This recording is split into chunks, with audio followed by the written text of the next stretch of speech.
Ẹ kú ojúmọ́ gbogbo ọmọ Yorùbá nílé lóko ní àjò.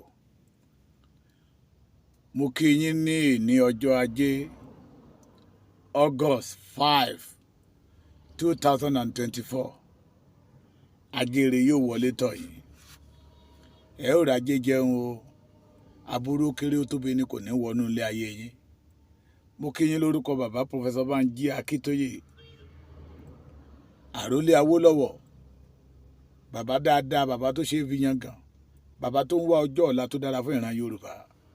Mo kí yín lórúkọ olóyè Chief Sunday ọmọ Adéyẹmọ Ìgbòho Òòṣà, ọmọ akíkanjú tó dúró nídúró pé ìran Yorùbá ò gbọdọ̀ bì wó. Ẹ̀yin àgbààgbà ilẹ̀ Yorùbá, ẹ bá wa kíyèsára. Ẹ̀yin àgbà, ẹ̀yin òbí, ẹ bá wa túlẹ̀ yìí ṣe, ẹ̀yin àgbà o. Fúlàní ń pariwo kí àmì kó take over.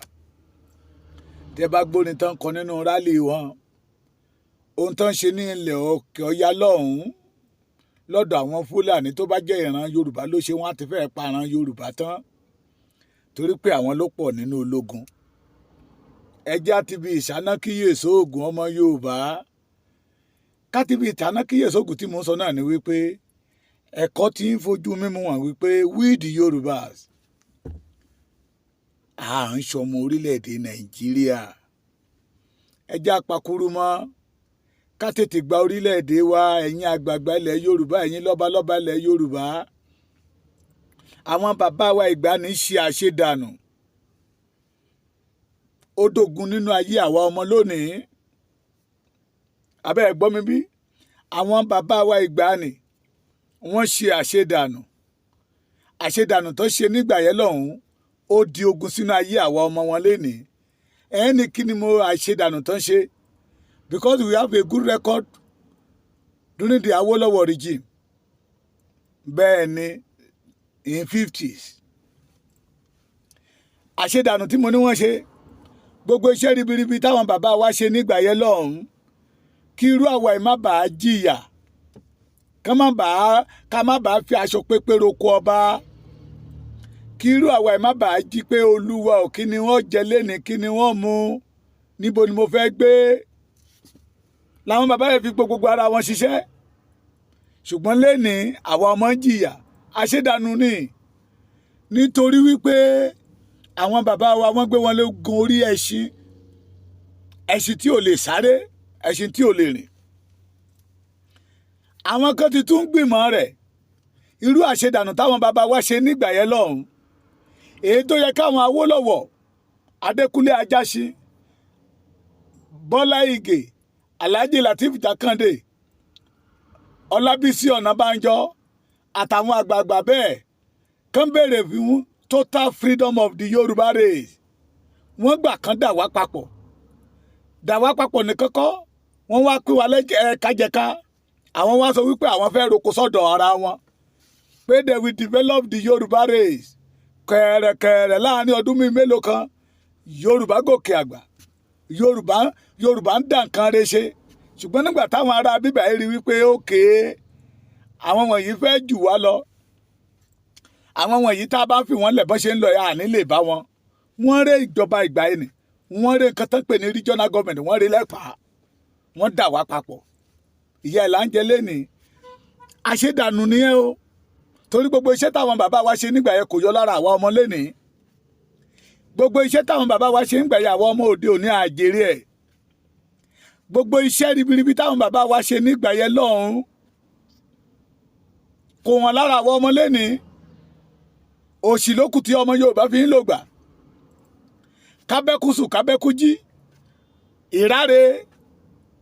Wọ́n sọ gbogbo ọmọ Yorùbá di oníbàárà nítorí wípé iṣẹ́ táwọn bàbá wa ṣe nígbà yẹn lọ́hùn-ún, àwọn kan ti rí wípé àwọn wọ̀nyí fẹ́ jù wá lọ, wọ́n fẹ́ iṣẹ́ náà dànù through the regional government.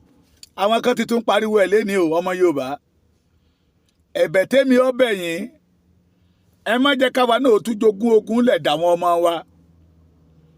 Àwọn kan sọ pé the return of the regional government, the return of regional government. Ẹ jẹ́ abira wa léèrè. òpin regional government tàkọ́kọ́ níbo ló já sí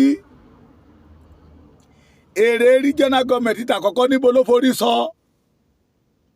àtúbọ̀tán regional government ń gba ayé Awólọ́wọ̀ òun dà lẹ́ni èrè wo lọ́mọ Yorùbá jẹ́ lóòótọ́ nígbà regional government Awólọ́wọ̀ we have free education free health everything free Yorùbá ń gòkè Yorùbá à ń gbá yọ̀tọ̀ mi àwọn bàbá wa wọ́n ṣiṣẹ́ àgbẹ̀ wọn ó lọ déédéé ṣùgbọ́n nígbà táwọn ọ̀tá rí wípé àwọn wọ̀nyí ń gòkè ṣé wọn rí regional government nípa ni torí pé àwọn bàbá wa ṣì wà ní ọ̀ndà òfin kan tó tún ju títí wọn lọ.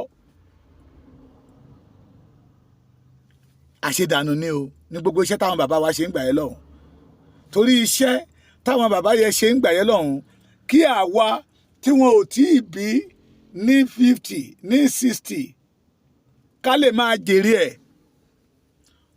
àwọn bàbá yẹn rò pé wọ́n ń pọn mí lẹ̀ dòǹgbẹ ni nígbà ayé títí wọn láì mọ̀ pé àwọn tó ń wò wọ́n wo àṣeyọrí wọn bí wọ́n ṣe máa fẹ́ dànù bígbà tí òjò bá fẹ́. àṣedànù ni o. Ayílóge Dr. Fápóńdà wọ́n ti tún gbèrò àtàwọn kọ̀ọ̀kan láti tún kó ìran Yorùbá sínú àṣedànù ẹlẹ́ẹ̀kejì èyí tó yẹ kájọ pọwọ́pọ̀ kájọ máa béèrè fún òmìnira tòótọ́ pé a fẹ́ bọ́kò Yorùbá lè dúró láìsí ní abẹ́ ẹnikẹ́ni. wọ́n bí sórin mẹ́ja náà wọ́n bí wa papọ̀ pẹ̀lú Nàìjíríà Ọlọ́run ò dá wa papọ̀ pẹ̀lú Fúlàní Ọlọ́run ò dá wa papọ̀ pẹ̀lú Ìgbò ṣùgbọ́n Ayílóge Bánjí Ayílóge àti Dr. Fápóńdà wọ́n ti tún gbèrò àṣedànù ẹlẹ́ẹ̀kejì fún ìran Yorùbá ẹ̀yin ọmọ Yorùbá ẹ̀yin àgbààgbà ilẹ̀ Yorùbá ẹ fúnra kẹ́kíyèsára.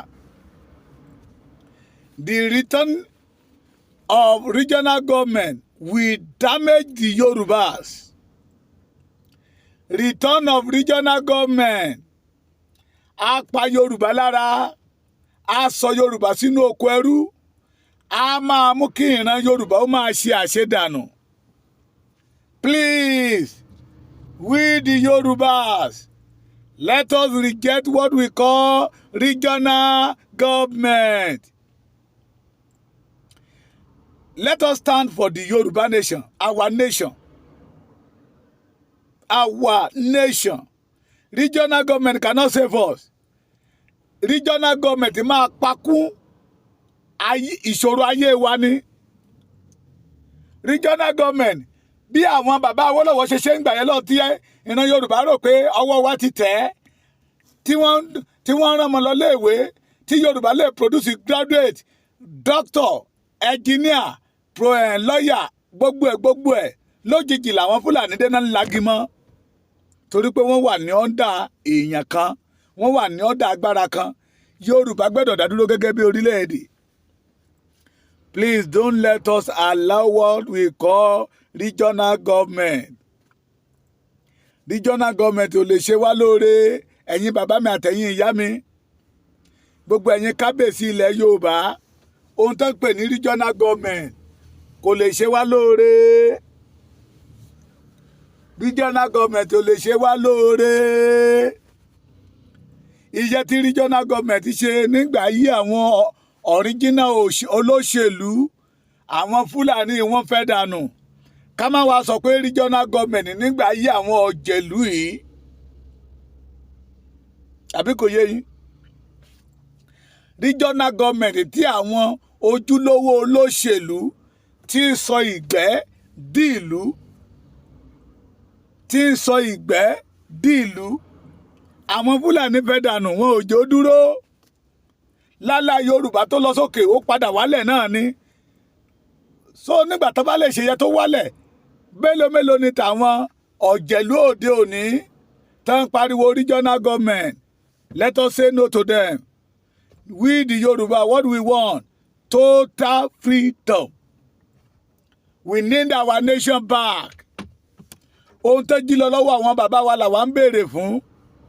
Kò sí tó kàn wá pẹ̀lú regional government.